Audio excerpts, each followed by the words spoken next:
প্রিয় দর্শকবৃন্দ, এই যে মরিয়ম আপুর আরেকটা ভিডিও নিচ্ছি আমরা। তো উনি আসছে, তো ওনার অনেক কথা জানার আর বাকি আছে, আমরা তার মুখ থেকে আজকে শুনবো। তো আসসালামু আলাইকুম আপু। ওয়ালাইকুম আসসালাম। আসসালামু আলাইকুম। কেমন আছেন আপু? হ্যাঁ, আলহামদুলিল্লাহ ভালো আছি। আচ্ছা আপু, আপনার প্রথম ভিডিওতে আমরা শুনছি আপনার এই যে বাড়ি ময়মনসিং, বাট আপনার এই ফ্যামিলিতে বাবা মা ভাই বোন আছে। তো ওনারা ভাই বোনরা আলাদা থাকে, বিয়ে হয়েছে যার যার মতো, আপনি বাবার সাথে থাকেন বাড়িতে, তাই তো? জি। আচ্ছা যাই হোক, এই বাড়ি আপনার মানে কিরকম, মানে বাড়ি কি ওখানে বাসা ভাড়া চলে?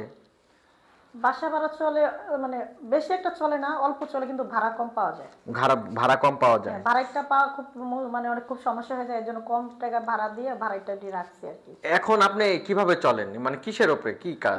মানে ওই ভাড়ার কিছু টাকা পাই, ওইটা দিয়ে কোনো রকম চলে আর কি। খুব কষ্ট হয়ে যায় আর কি। বাবা মা?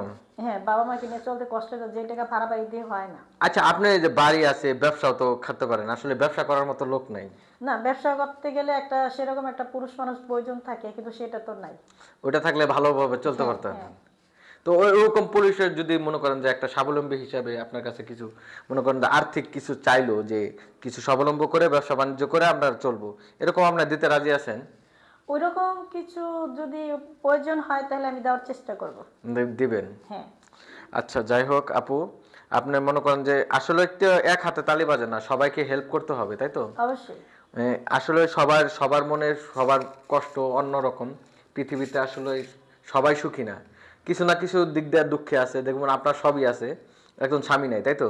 হ্যাঁ, আচ্ছা একটা যাই হোক, স্বামীর অভাব আছে আর কি। স্বামীর অভাব আছে। ইনশাল্লাহ স্বামী হয়ে যাবে সামনে।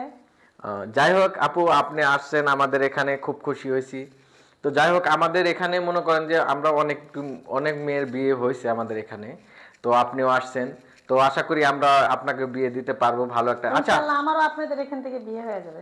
আচ্ছা আপু, আসলে আপনি কি ধরনের ছেলে চাচ্ছেন বিয়ে করার জন্য, কি রকম আপনার পছন্দ, কি রকম আমাদের বললে সুবিধা হতো আর কি। আমার পছন্দ ওইরকম, মানে যে আমার ফ্যামিলিকে, মানে আমার যে ফ্যামিলিটা আছে, আমার ফ্যামিলিটাকে একটু হেল্প করবে বা একটু সুন্দরভাবে একটু গুছিয়ে নিয়ে চলাফেরা করবে, সেরকম একটা হাজবেন্ড হলে চলে।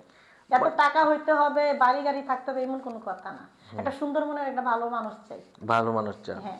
আচ্ছা উনি মনে করেন যে যদি বৃদ্ধ হয়, মানে অনেক বয়স আপনার চেয়ে, আপনার তো 30, ধরেন 50 বছরের একটা লোক যদি আপনাকে বিয়ে তাতে করতে, কোনো আমার প্রবলেম নাই। আপনার সমস্যা নাই? না, আচ্ছা যদি 18 বছরের ছেলে বিয়ে করতে চায়, কি করবেন? তাতেও আমার কোনো প্রবলেম নেই। কি কন, এটা কি মানা যায় নাকি আপু? না, এই কারণে যে সে তো আমাকে ভালোবাসবে, আমার ফ্যামিলিকে ভালোবাসবে, বয়স যে সেটা ম্যাটার করে না। একটা ভালো মানুষের একটা মন, একটা সৌন্দর্য, সেটাই ভালো। তাই? মন যার আছে সেই সবচেয়ে বড় সুন্দর। তাই? হ্যাঁ, টাকা আচ্ছা, থাকলে সে ভালো হতে পারে না, টাকা থাকলে সে সুন্দর মানুষ হবে না।